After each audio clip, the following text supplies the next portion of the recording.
కాకినాడ జిల్లా కిర్నంపూడి మండలం వెలంక గ్రామానికి చెందిన ఇరికిరెడ్డి దొరబాబు ఇంటి జయదేవ్ సుభాష్ నాయుడు హరిహరసుతుడు అయ్యప్ప స్వామి మాలధారణ చేసిన సందర్భంగా స్వామివారికి ప్రీతిపాత్రమైన బుధవారం నాడు 16 రకాల ద్రవ్యాలతో పంచామృతాలతో అయ్యప్ప స్వామికి విశేష అభిషేక పూజలు చేశారు.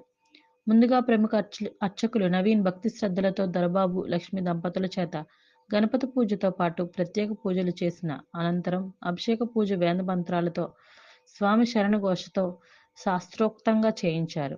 ఈ సందర్భంగా అర్చకులు మాట్లాడుతూ అభిషేక ప్రియుడైన అయ్యప్ప స్వామి మండల దీక్షలో నియమాల తోరణం కట్టి భక్తి ఇరుముడి నెత్తినబెట్టి శరణఘోషతో అధిగమించి అయ్యప్పకు అభిషేకం చేస్తే ఆ స్వామి అనుగ్రహించిన వరమే లేదని, గంగాతరంగుడి పుత్రుడు అయ్యప్పకు విశేష ద్రవ్యాలతో అభిషేకం చేయడం వలన సకల శుభాలు కలుగుతాయని అన్నారు. ఈ కార్యక్రమంలో అయ్యప్ప స్వామి భక్తులు ఇతర భక్తులు పాల్గొని అభిషేక పూజ ఆద్యాంతం తిలకించారు.